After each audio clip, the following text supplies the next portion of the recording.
Hello YouTube, aujourd'hui on se retrouve dans une nouvelle vidéo dans laquelle je vais vous parler des choses à savoir avant de voyager aux États-Unis. J'y suis déjà allée plusieurs fois et du coup j'ai appris quelques petites choses qui sont quand même très importantes pour pouvoir rentrer sur le territoire et être sûr d'être là-bas en toute légalité, mais aussi de conseils pratiques pour le voyage en lui-même.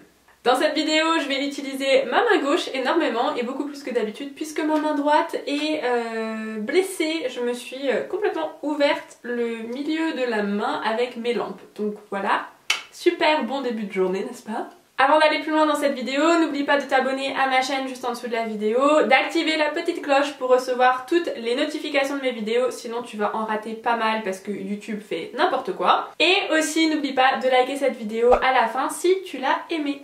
La première chose à savoir si vous voulez aller aux États-Unis, c'est que quand vous réservez vos billets d'avion, tout de suite après, il faut faire une demande de visa ou d'ESTA. Alors ça va dépendre de quel pays vous venez et de combien de temps vous restez et pourquoi vous allez aux États-Unis. Mais si vous y allez 2 semaines en vacances depuis la France et que vous êtes français, il va falloir demander l'ESTA, E-S-T-A.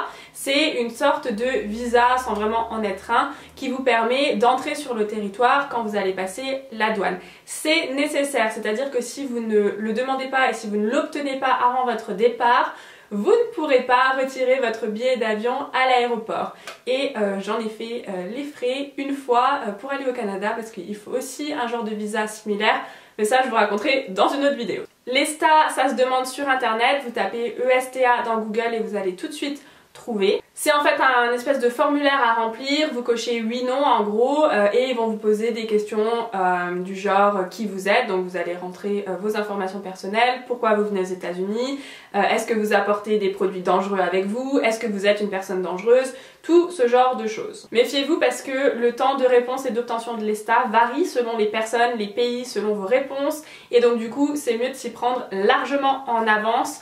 2 semaines avant ça peut ne pas suffire, donc voilà, essayez de faire ça le plus tôt possible histoire d'être sûr d'avoir votre ESTA avant de partir. Mon deuxième conseil c'est d'avoir un billet de retour. Quand on part aux États-Unis, en général j'imagine que la plupart des gens y vont 2 semaines et doivent travailler en France donc prennent un billet de retour, mais si vous y allez un peu en mode sac à dos, je sais pas trop quand est-ce que je vais rentrer, ça peut vous empêcher de rentrer sur le territoire si vous n'avez pas un billet de retour ou un billet qui vous emmène dans un autre pays que les États-Unis. Ça c'est quelque chose qu'ils vont vous demander à la douane et donc vaut mieux en avoir un. Moi j'ai jamais eu le cas, mais c'est vrai que si vous n'en avez pas, ça peut poser problème et ils peuvent refuser de vous laisser rentrer sur le territoire parce que vous pourriez être en fait un espèce d'immigrant caché, même avec un billet d'aller. Une autre chose à savoir avant d'aller aux États-Unis, toujours dans cet esprit voilà, de visa, d'être bien en règle, d'entrer légalement sur le territoire.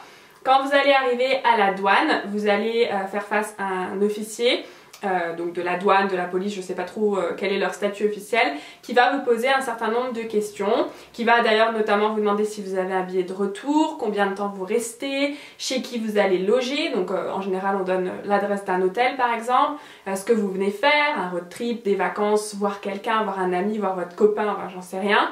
Voilà, il va y avoir toute une suite de questions comme ça. Et si vous n'êtes jamais allé aux États-Unis, normalement ils prennent vos empreintes et ils peuvent aussi photographier votre œil. Moi c'est ce qu'ils avaient fait la première fois que je suis allée aux États-Unis et en fait la personne à la douane avait mal fait son travail, ce qui fait que j'étais sortie du pays pour aller au Canada et pour re-rentrer, ils ne me retrouvaient pas dans les fichiers. Et en fait, en scannant mon œil, ils m'ont retrouvé comme ça et je trouvais ça trop cool. Mais du coup voilà, ne soyez pas surpris qu'on prenne vos empreintes ou qu'on vous photographie l'œil ou ce genre de choses, c'est complètement normal. Et surtout quand on vous pose des questions, ne mentez pas parce qu'en fait, il faut considérer qu'ils ont déjà les réponses à leurs questions et qu'ils veulent juste être sûrs que vous allez dire la vérité. Et ça, c'est hyper important aux États-Unis.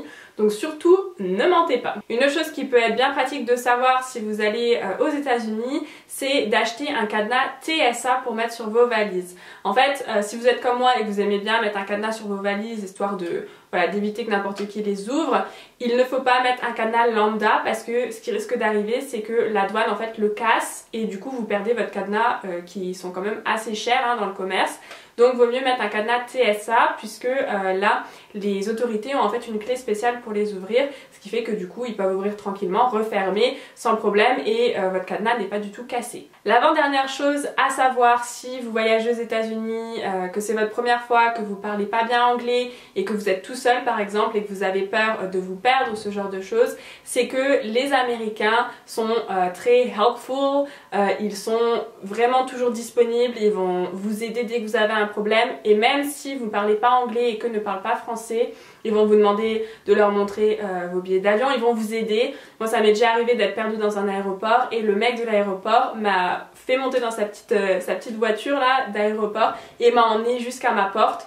Donc voilà, c'est des gens qui sont très serviables et qui vont pas vous laisser vous débrouiller dans un coin et puis démerde-toi en gros. C'est vraiment pas quelque chose qui doit vous angoisser parce que si vous avez un problème, s'il y a quelque chose que vous ne comprenez pas, si vous ne trouvez pas les écrans ou ce genre de choses, il y aura toujours quelqu'un de n'importe quelle compagnie qui va vous aider et ils le feront de bon cœur. La dernière chose que j'avais à partager avec vous par rapport au voyage aux États-Unis, c'est qu'il faut quand même bien se rendre compte que les États-Unis c'est un pays qui est très très grand. C'est immense comme pays et je sais qu'on pense toujours voilà, au rêve américain, on sait que les États-Unis c'est grand, mais parfois avant de partir en voyage on se rend pas compte de la grandeur, de l'immensité des territoires, des États. Et c'est quelque chose à garder en tête quand vous allez planifier en fait vos vacances si vous changez de localité, si vous changez de destination. Par exemple si vous faites, je sais pas moi, une semaine à Nashville et une semaine en Californie en vous arrêtant à des parcs nationaux entre, c'est des choses auxquelles il faut penser puisque en France, on a l'habitude, par exemple si vous allez en vacances sur la côte, vous allez vous dire bon bah voilà de Nice à Marseille, peut-être qu'on peut faire l'aller-retour dans la journée ou je ne sais quoi, je connais pas exactement les distances mais voilà, alors que aux États-Unis c'est pas des choses possibles, les points touristiques en fait sont, il y en a déjà vraiment beaucoup et en plus ils sont hyper éloignés. Et donc pour rejoindre un point touristique depuis un autre, ça peut vous prendre une journée, voire 2 jours. Donc c'est des choses auxquelles il faut penser quand vous allez planifier votre voyage pour être bien sûr que vous allez faire les destinations qui vous attirent, mais sans perdre énormément de temps. Et donc voilà pour cette vidéo, j'espère que ça vous a plu, j'espère que du coup si vous planifiez un voyage là-bas, ça vous a un petit peu rassuré et donné des idées sur les choses à savoir. Si vous êtes déjà allés aux États-Unis ou que vous prévoyez d'y aller, n'hésitez pas à me dire en commentaire où vous allez, les choses que vous avez prévu de visiter. Moi j'adore les États-Unis, je suis fanat de ce pays, je le trouve magnifique.